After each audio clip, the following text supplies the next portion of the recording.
Welcome back to the Oscar Project Podcast, the show where I discuss Oscar-nominated films year by year. I am your host, Jonathan Eaterberg, and I hope you're having a great holiday season.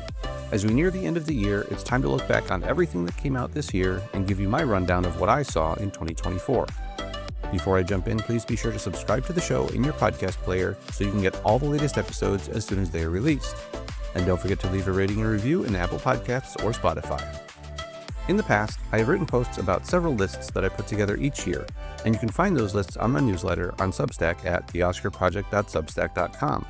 If you're not subscribed, go check it out, and check out the full write-ups on these categories. The first category I want to touch on is the best movie books of the year. This stemmed from reading many more books about movies in the past few years. Unfortunately, I haven't read quite as many this year, but there were a few standouts that I did enjoy. Earlier this year, I read a book called The Early Years of Charlie Chaplin by Lisa Havenstein. It was a great look at the early films of the famous director, and I had a great conversation with the author on my podcast. Around that time, I also read The Early Life of Walt Disney, which was more about Disney's life as a child than the book on Chaplin, but I also welcomed author Andrew Stanley Keist to the podcast to learn more about Disney and the book. In the spring, I revisited the David Fincher film Seven, and read the BFI Film Classics book on the film by Richard Dyer. For anyone who is a fan of the film, the book provides a nice dive into the background of the movie and provides some wonderful analysis that allows you to think even deeper about the meaning of what's on screen. In September, I read the new book Moguls by Michael Benson and Craig Singer before inviting them on the podcast. Our conversation about Joseph and Nicholas Schenck was so much fun, and the book is a great look at early Hollywood and all the people that the Schencks rubbed elbows with as they built their film empire. And of course, I can't forget Neil Fisher's books, the Rom-Com Ultimate Trivia Book and the Christmas Ultimate Trivia Book. I had a great conversation with Neil back in November on the podcast, and his books are perfect gifts for any movie lover in your life. Finally, I'm working my way through a few books in hopes of bringing the authors on the podcast in the new year. Steven Spielberg, the iconic filmmaker and his work, is the latest book from two-time podcast guest Ian Nathan, who I previously spoke with about his books on David Lynch and Clint Eastwood.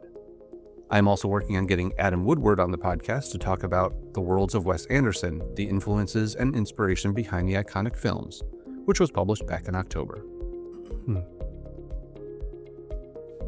The list of short films I've watched each year has been rising dramatically over the last several years.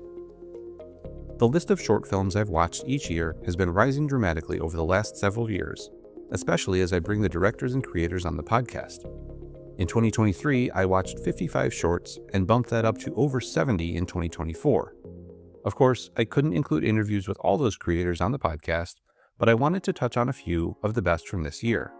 There are also a bunch of films that should be on this list, but came out in 2023 or before, so I only included films with listed release dates in 2024. Starting with honorable mentions, I want to call out Student Academy Award winner The 17%, directed by Aaron Johnson, and finalist Mail Order Queens, directed by Luke Purdy. Both introduced me to worlds I didn't really know much about and were expertly crafted. Julia Axe and Steve Pinder's hilarious short Jane Austen's period drama was an early frontrunner for me, and they were a blast to have on the podcast earlier this year. On the other end of the spectrum, I absolutely appreciated Courtney Dixon's documentary Depression is a Beast. It was a new approach to documentary storytelling that truly worked and touched on a very important subject. And the last honorable mentions go to The Man Who Could Not Remain Silent, directed by Nebojša Slijepčević, and Over the Board, directed by Emiliano Bolado. I had folks from both of those films on the podcast earlier this month, and they are not to be missed. My number 10 short film of this year is the Student Academy Award silver medalist in the Alternative Experimental category, In Living Memory, directed by Dory Walker. The film is part documentary, part personal family history, but 100% heartfelt and moving. At number 9 is another winner in the Student Academy Alternative Experimental category with A Brighter Summer Day for the Lady Avengers. This was the gold medal film directed by Bertie Wei Ting Hung, who I also had on the podcast earlier in the fall. She was heavily influenced by Italian giallo films, and the inspiration comes through on the screen in a beautiful film about growing up and loving films. In 8th, I had Salsa, which played at Tribeca this summer and was a beautiful short love story that caught me completely off guard. Antonina Kerguelen-Roman's beautiful dance scenes combined with the use of sound, or lack thereof, to put us in the mind of her deaf character made this one of my favorites of the year. At number 7 is Student Academy Award narrative bronze medalist Neither Donkey Nor Horse, directed by Robin Wang. The story of the Chinese Dr. Wu's struggles to convince people that wearing masks would help protect them during the 1910 Manchurian plague is both timely and extremely well produced. Period pieces are no easy feat, especially as a student production, but Wang and his team definitely pulled it off. Marco Perrego's prison short Dovecote, starring Zoe Saldana, comes in at number 6. Possibly the best short I've seen all year from a cinematography perspective, Dovecote backs up the beautiful images on screen with a powerful story and real prisoners from the women's prison in Venice, where they filmed. The film also just landed on the shortlist for Best Live Action Short for the 97th Academy Awards. Student Academy Award Narrative Gold Medalist The Compatriot comes in at number 5. Directed by Pavel Sikora, the film is a period piece set during World War II and is the best film of the year set during that time, whether feature-length or short. It is incredibly tense and has great performances from both main actors, which has earned this a spot on the Oscar shortlist as well. In 4th place is the Oscar-nominated Red, White, and Blue, directed by Nazim Chaudhry. Officially released in February of this year, though eligible for the last Oscars due to festival runs in 2023, this film impacted me so much.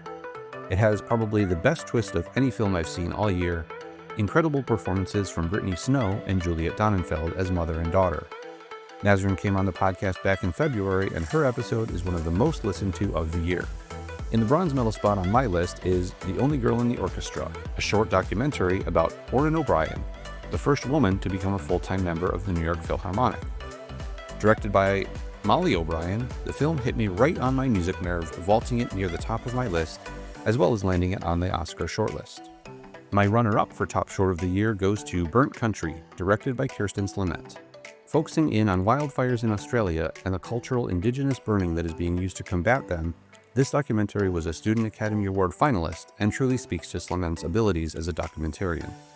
Which brings me to my top short film of 2024, another Oscar shortlisted documentary and gold medalist at this year's Student Academy Awards, Hannah Rafkin's Keeper.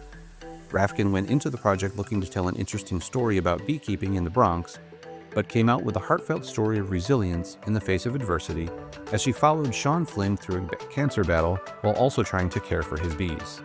Find a festival where this is playing and check it out for yourself. This brings me on to my biggest surprises and disappointments of 2024. Most of my surprises came from early in the year, starting off with 3 action films: Argylle, The Ministry of Ungentlemanly Warfare, and The Fall Guy. In the absence of Tom Cruise's latest Mission Impossible film, which is coming our way in just a few months, these 3 did their best to fill that gap. Are they really great cinema? Probably not. A lot of what they tried to do is pretty cliched and over the top, but I love all 3 specifically for that fact and had an enjoyable time with each of them. On the opposite end of the spectrum was the heartwarming surprise of Thelma starring June Squibb. Her infectious energy playing Thelma, who is trundling across Los Angeles in a motorized scooter to get back some money she was scammed out of, is the stuff that we need to see more of. The film was hilarious in parts, but equally heartfelt, and Squibb really steals the show. And my final surprise of the year goes to Emilia Perez, the musical thriller that is near the top of many best of the year lists. I would never put musical and thriller together, but somehow in this production it manages to work and tell a compelling story while not letting the singing and dancing get in the way. If you haven't seen it yet, go in with no expectations and an open mind and try and have some fun with it. And on to my disappointments, which I actually don't have many of this year as I have in years past. My first biggest disappointment was Furiosa, a Mad Max saga, and I hate to even put it in this category because it might come across like I didn't like the film. I did enjoy it, but the problem was every comparison forces you to look at it against the incredible film Mad Max Fury Road, and in almost every respect it doesn't even compare. I've been down on the entire Mad Max franchise except for Fury Road, and while Furiosa is now the second best of the series, it's still a bit of a letdown after the previous film. Then there was one disappointment that was a film I truly did not like, and if I put together a bottom 10 list, this would be right at the bottom. The film adaptation of the video game Borderlands was one of the least compelling movie-going experiences I've had in recent years, and it's not even close. The film tries way too hard to feel like a video game, complete with forcing the characters to traverse narrow walkways above some poison goo, killing a bunch of bad guys very loudly in one room, only to turn the corner and find a whole new set of baddies that didn't hear what just went down around the corner. The cast is stellar, but they can only act to what they were given, and unfortunately polishing up a pile of... you get the picture. So after that little bit of a downer, I want to move on to my first-time watches of 2024. This category has often been dominated by films that came out the previous year, and I just didn't get a chance to see until after the new year started. This is still the case this year with several Oscar nominees from 2023 on the list, but a few films that have just eluded me until this year. First up on this list at number 10 is the sword and sandals classic Ben-Hur. I've been catching up on the podcast Settling the Score and trying to watch all the films before I listen to their accompanying episodes. So this was my first time sitting through the entirety of Ben-Hur. The sets and cinematography remain incredible over 70 years since it was released, despite my wish it had been a good deal shorter and had a bit of a tighter storyline. At number 9, I have Aftersun, recommended to me by a fellow writer on Substack who will actually be joining me on the podcast in early 2025. The performances by Paul Mescal and Frankie Corio in this film are absolutely beautiful, and I was so drawn into their story and relationship that I wanted to go on vacation with them just to hang out. Number 8 was Yorgos Lanthimos' Oscar-nominated Poor Things from last year, and while I wasn't always crazy about the story, the acting was top-notch, and the world that was created for these characters to inhabit was absolutely stunning. It was a feast for the eyes and felt like you were watching a Dalí painting come to life. The Holdovers, another Oscar nominee from last year, comes in at number 7. It's another film with incredible performances from the entire cast, with Paul Giamatti and Da'Vine Joy Randolph both receiving Oscar nominations for their work. But I don't want to ignore Dominic Sessa, who had to go toe-to-toe with these great actors, because the film doesn't work without a strong performance from him as well. The Denzel Washington-Ethan Hawke drama Training Day lands at number 6 on my list. I'm not sure how I missed this film for almost 25 years, but I'm so glad I finally watched it. Washington delivers a powerhouse performance as usual, and Hawke is just the right counterpoint. Even with all the time that has passed since it came out, I was still enthralled with the story from beginning to end. Moving into the top 5, we start with last year's Best Picture winner Oppenheimer at number 5. So many words have been written and recorded about this film already, and there's not too much to add, but it is deserving of all this praise. Cillian Murphy was sensational as the title character, and Nolan's vision for the film shines through every single frame. It just makes me that much more excited to see what they both have coming up next. At number 4 is The Grand Budapest Hotel from director Wes Anderson. I realize Anderson's style is often an acquired taste, but I have fully bought into his style in the last year and a half or so. I absolutely loved his shorts that came out on Netflix last fall and have started filling in his films throughout the year. Much like Poor Things, Grand Budapest's story left me slightly underwhelmed at times, but everything else in the film, from the production design to the acting to the editing and cinematography, was excellent. At number 3 is Cord Jefferson's Oscar-nominated American Fiction. I knew enough about this film from the Oscar coverage last year that the premise didn't surprise me, but the twists and turns it took along the way still caught me a bit off guard. Very little in the story is what you would call traditional, and Jeffrey Wright's performance in this film was one of my favorites that I've seen all year. My number 2 first-time watch is one I have to thank my son for, and that is the 2009 stop-motion animated film Coraline. Being the 15th anniversary this year, the film was back in theaters and my son convinced me to take him so I could check it out, and I was not disappointed. I feel like I'm harping a lot on production design in these films, but this was another one that absolutely blew me away with the attention to detail and some of the camera moves they were able to achieve within stop motion. And finally, my best first-time watch in 2024 was Celine Song's beautiful Oscar-nominated Past Lives. It brought out probably the best story of the year and a stunning package with excellent performances from actors I didn't really know. On top of that, it was her directorial debut, and the fact that it had this much of an impact still amazes me, and I look forward to returning to this film in the future. Last up is my top films of the year. These are the films released in 2024 that I rate above everything else that came out this year, at least that I've seen. Before I get to my top 10, I want to give a quick shout out to several honorable mentions, including Deadpool and Wolverine, Emilia Perez, Saturday Night, Blue Angels, and The Fall Guy. These were all really fun films, some of which haven't gotten enough credit, and best of all, most of them are available on streaming services that you probably already pay for. At number 10 is Daughters, a Netflix documentary about a daddy-daughter dance set up for incarcerated men in the Virginia, D.C. area. I wasn't sure how to feel about this going in, but I was truly moved by the film and appreciated the fact that not everything ended perfectly rosy for all involved. It addressed an important topic in our country in a new and different way. Number 9 is one I talked about in my surprises just a few minutes ago, and that's Thelma. There's not too much to add here other than that it was a really fun film but still managed to pull at your heartstrings. Which brings me on to my number 8 film, The Book of Clarence, which hit screens way back in January and has maintained a spot in my top films all year long. I think it went a bit under the radar, especially given when it was released, but it's a really funny and poignant film from James Samuel, with great performances by the entire cast, especially Lakeith Stanfield in the lead role. Another documentary is number 7 on my list, Will and Harper, about the cross-country travels of Will Ferrell and his friend Harper Steele. I appreciated how this film allowed an open discussion of what it means to be trans in the United States today, and did so in an approachable way. There are plenty of laughs, as you would expect from two people who work together on Saturday Night Live, but there are also moments of anguish, and perhaps most powerful, several moments of tranquility where the two just sit together taking in the world. My number 6 film of 2024 is one of the leading contenders for the Oscars in March, Edward Berger's church drama Conclave. Adapted from an excellent book of the same name, the story of the papal selection process sounds dry on paper, but ends up being incredibly tense. It is grounded by exceptional performances, especially from Ralph Fiennes and Isabella Rossellini, and looks absolutely beautiful on the big screen. I expect it to do well at the Oscars in a few months, with several nominations and at least 1 or 2 wins. We're halfway through the top 10 of the year, and my number 5 film was Dune Part 2. Knocking The Book of Clarence out of the top spot early in the year, this film is epic.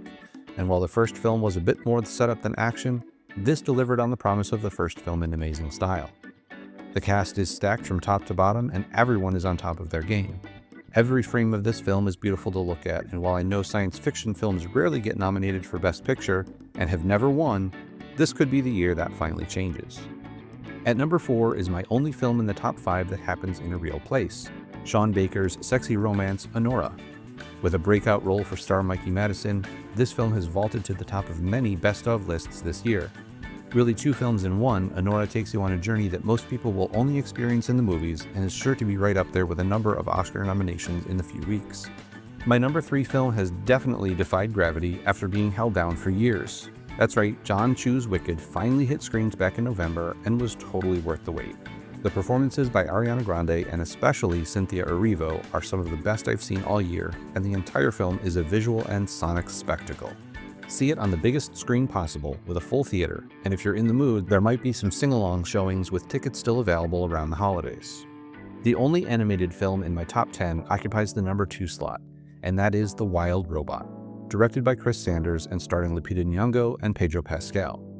As a parent, I see a lot of animated movies, and there's a pretty standard tier ranking for them.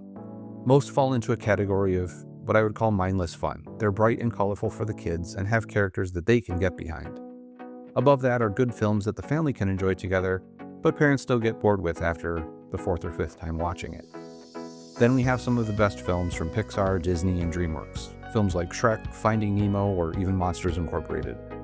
And lastly, there are the films that move you in such a way that they stick with you forever. These are the films like the first Inside Out, Up, or The Lion King. And I move Wild Robot right into that category with these amazing films. Kids can enjoy them for sure, but there is something absolutely special about them that goes beyond the animation and allows the story to stay with you and affect you well past the credits. Which brings me to my top film of the year, and I don't think I've done this before, but I'm putting a documentary at the top of the list. The Remarkable Life of Abelin tells the story of an incredible young man named Matt Steen from Norway, who was born with a degenerative disorder and goes into the relationships he built in the online game World of Warcraft. As much as some other films moved me this year, The Remarkable Life of Abelin had me in tears so many times that it was hard to argue with its impact. The stories told about this young man must be heard from those that tell them, and I was so glad that the filmmakers didn't hold anything back. If you haven't seen this film, go grab a box of tissues and fire it up on Netflix right now.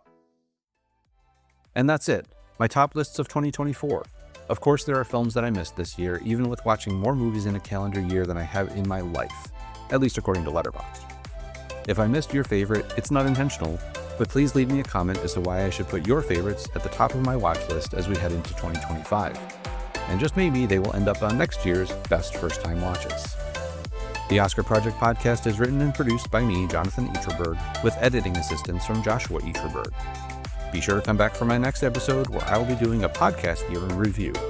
Until then, I hope to see you at the movies.